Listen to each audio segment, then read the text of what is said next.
Hello everyone, it's Tilly from Tilly Jones. Welcome back to my channel and to another Plan With Me video. I am memory planning the week of the 5th of May in my A5 wide Tilly Journals inserts. These are the one column inserts with the dot grid. I am using the Spring Awakening kit from Plannerface, which was the January 2025 mystery. There might be some overstock in the shop, but this will not come out generally in the shop until next January because the kits are exclusive to the mystery for a whole year. I do PR for Plannerface, so you can use Tilly to save 10%. I am using a pink rose foil bundle from Squirrel Prints Co. in the floral design, and I'm also using underlays from my shop in the Daisy Dot in matte lilac, I think it's called. Yeah. And then this was the week my husband went back to work after our baby was born. So she was a month old on the Tuesday. So he had 4 weeks off. So he went back on the Thursday. So he actually had a month and 2 days because he'd taken the Friday of the week before off for my grandpa's birthday, and the Monday of this week was a bank holiday, so he didn't have to go to work that day either. I did finish several books this week, so I will get into those in just a moment. I was doing a readathon hosted by Jessie, Corinne, Monica, and there's a third person. It's called the Bujo Buddies Book Club, and they were hosting a readathon in May, and I did do a lot of reading for that, so it's a really strong reading month. So I did finish 5 books this week, so I'm going to now get into those. So the first one that I'm going to talk about is Every Heart a Doorway, and this is by Sinan Maguire, and I gave this 3.5 stars in the end. I think I probably would have enjoyed it more. I don't know, sometimes when I read things for a readathon, I read them a bit quickly, or I just get frustrated when I'm reading them because I'm just like, I just want to get through it, and I don't score them as highly as I would otherwise, and I feel like this might be one of those books that I did that for. I know that sounds really unfair, but that is just how my gut feeling, and so I gave it 3.5 stars.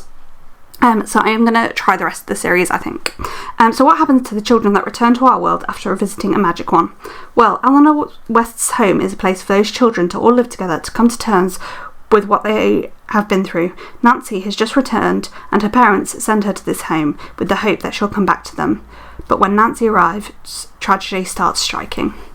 I wanted to love this a lot more than I did. Like, I know this series is generally really well loved, but I felt like it was missing stakes. Like, there were kids being killed in a boarding school, but there was no risk of it being closed down. Was that it? And the ending kind of annoyed me. Like, I think without that last few sentences, it would have been better to me. And it kind of seemed to negate a lot of the point in the story and undo a lot of what you've been told throughout the book. But it was still a decent read. It was quick, enjoyable. The mystery did feel a little flat to me. It was predictable and like it just made me eye roll. So there was no big twist or reveal or anything like that. I know this series is highly loved and I will give it another chance, but the first book hasn't got me rushing to pick up the second. But maybe I'm missing something. It's fine, nothing special. It might be because I've recently become a parent as well, but the lack of parents trying to understand their children who have been missing and come back really annoyed me. A lot of parents would do anything for their child, whether they believed what they were saying or not, and it felt like these children's parents had failed them to me, and like they hadn't really tried, so that annoyed me in the book as well. The next book I'm going to talk about is Great Big Beautiful Life, and I gave this by Emily Henry. This is Emily Henry's latest release. I gave this 4 stars, and I keep going a bit back and forth on whether I should have given it 4 stars or whether I should have given it more. But basically, this is about Alice and Hayden, who are competing to write the biography of Margaret Ives, an heiress who had her fame before disappearing from public life. But when they're together, competition isn't the only sparks flying, and what's more, they're sure Margaret isn't telling them the full story. Who will win the competition? Who will find out the truth? And will the two of them end up falling for one another on the way? It wasn't my favourite Emily Henry. Like, I wasn't really rooting for the romance. I felt like there was something lacking. Like, I kind of expect more from Emily Henry's couples. I generally am like, I need you two to be together. But I did really enjoy like Margaret and the mystery of her story and the bits of interview woven into it. I actually enjoyed that more than the romance. I was still rooting for Alice and Hayden, but I didn't feel like I'd be devastated if they didn't end up together, and that's generally how I feel with Emily Henry's books. So yeah, the chemistry was fantastic, and it was the slow burn of them like caring for one another was lovely. If it had been written by someone else, this might have got a higher rating, but because I expect so much from Emily Henry, it didn't end up that way. So yes. Margaret's story, however, was incredible, and it felt so realistic. I loved how reserved she was early on, and how her trust in Alice slowly built as she shared more and more. I feel like she could have been like a real person in a very like Taylor Jenkins Reid kind of way. I feel like this is Daisy Jones and the Six meets Emily Henry kind of novel. If you go in just expecting an Emily Henry romance, I think you'll be disappointed, but if you let yourself be open to Margaret's story, I think you will enjoy it a lot more. So that's kind of my overview. But yeah, I keep going back and forth as to whether that should be 4 stars or a bit higher or a bit lower. I don't know. As I say, I think if it was written by somebody else, it'd be 4.5 stars. So maybe it should have 4.5 stars. I don't know. The next book I finished was Wildfire by Hannah Grace. This is the second book in the Icebreaker Maple Hills books. And this one is based about Rory and Aurora. After a one-night stand, Rory and Aurora end up being counsellors at camp together. Will the awkwardness of a one-night thing turn into sparks, or will they keep things together and stick to the rules of camp that counsellors aren't meant to fraternise? This was as long as Icebreaker, but it was missing like a lot of the depth I feel like Icebreaker had. It was still a good romance. It was a lot more of a slow burn than Icebreaker is, and there wasn't the added complications and depth from it that there are in Icebreaker, and it just meant it kind of dragged a little bit. I was waiting for more about the fathers, like they both have, for want of a better phrase, daddy issues. Oh, sorry, I'm yawning. This is a part of having a baby. And there was some like of the daddy issues woven in, but it didn't hit the same as Icebreaker did. Icebreaker was absolutely fantastic in its like other issues, in my opinion. I loved the puppies and the side characters a lot, particularly Jenna, which is kind of why I kept going, I think. I felt like the stakes were just all a bit low, and it was just a bit fluffy romance for the length of the book. It could have been half that length without like losing anything, really. There were some really repetitive bits. It didn't have as much spice as Icebreaker, which was fine. Icebreaker had a little bit too much steam in my opinion, but Wildfire could have also taken more. So swings and roundabouts, eh? Swings and roundabouts. The next book I read was Before the Coffee Goes Cold, and this is the one of this week that I rated the highest, and I gave this 4.5 stars.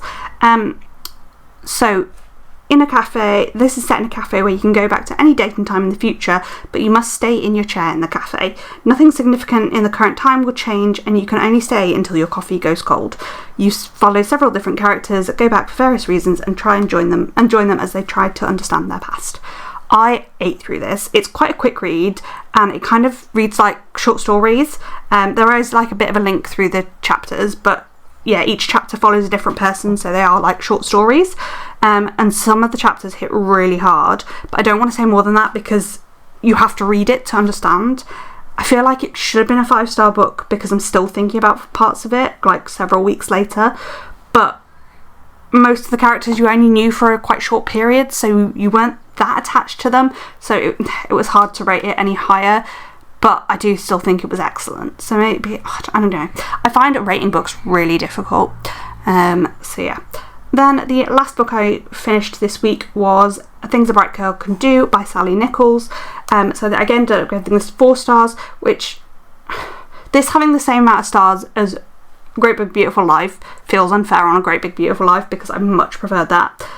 So yeah, maybe that's my answer. Great Big Beautiful Life should be at least 4.5 stars.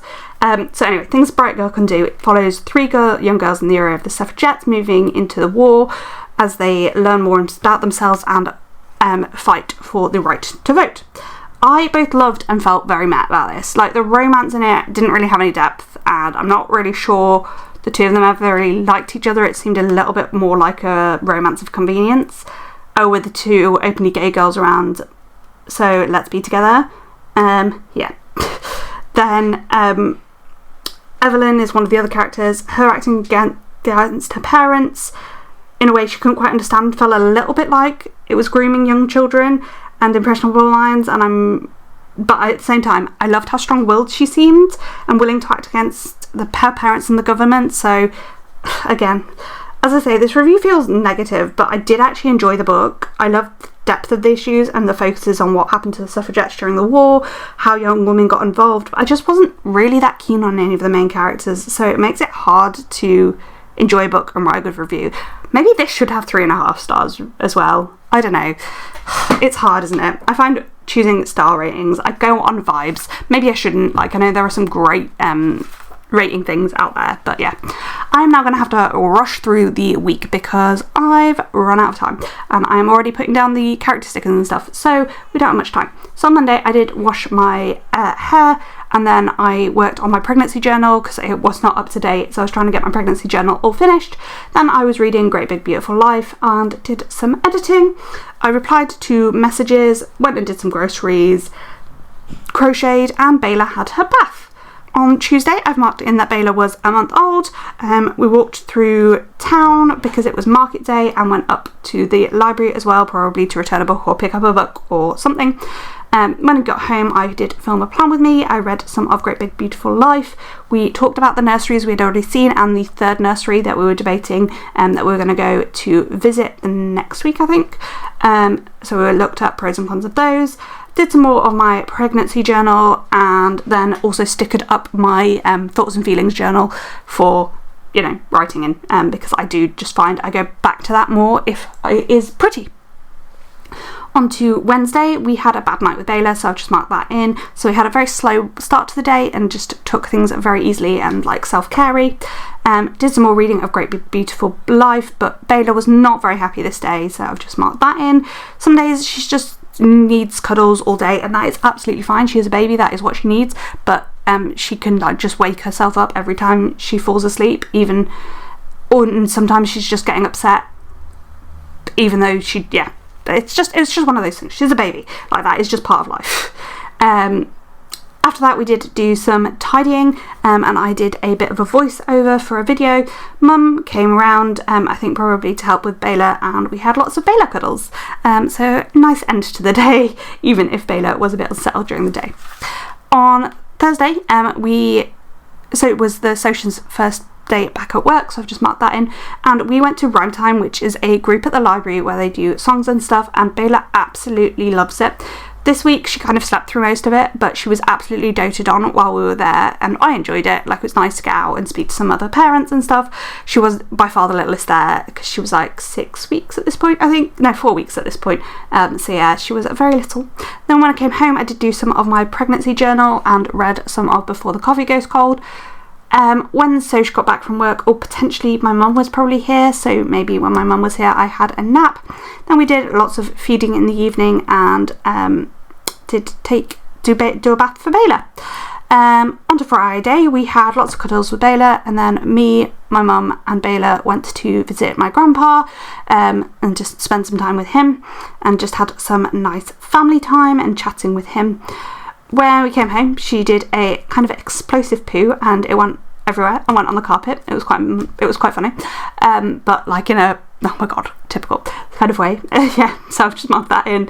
Went and did a bit of grocery shopping, was doing laundry on and off through the day, and also I cooked dinner because my husband had been at work all day, so I did that.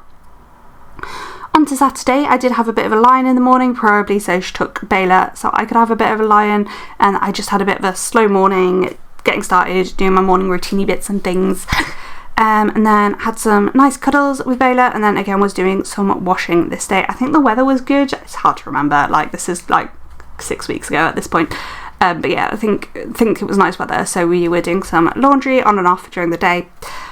Later in the day, I did do some of my pregnancy journal. I was just trying to do a couple of pages every day, so it wasn't a huge thing.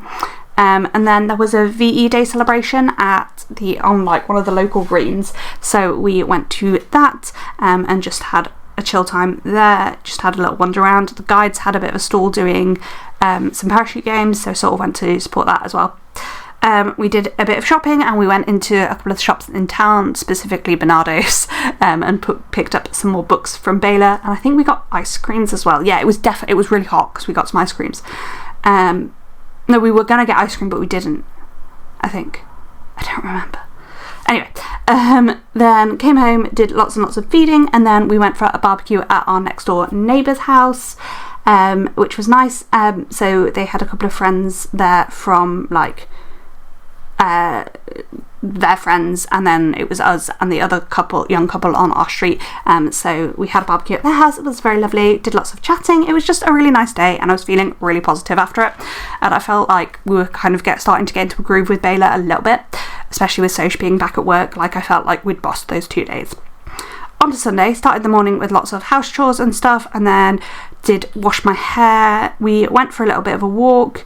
Bayla was not the happiest baby in the world this day. She was quite unsettled and quite like fussy. She just, she didn't really want anything. She just was unhappy, and that's okay. Sometimes when you're that little, like, a label can feel wrong and you can't communicate that. Like, it's just the only way you can communicate is shouting and screaming and like that, or crying, and that is okay. Like, that is part of being a baby. Anyway, then I designed some scripts. Her daddy, who is her paternal grandfather, came around to visit, but she was really unsettled, so he didn't stay very long, but they did have some nice cuddles. When she finally did settle down and go to sleep, I did have some planning time. I filmed a plan with me and did some of my pregnancy journal, and we finished the day with another bath. I am just showing you off the leftovers, or I have just shown you off the leftovers of this kit, and I'll give you a nice foil wiggle. I hope you enjoyed this video. If you did, leave a, flag emoji in the comments down below. Thank you for watching, and I hope to see you in the next one. Bye!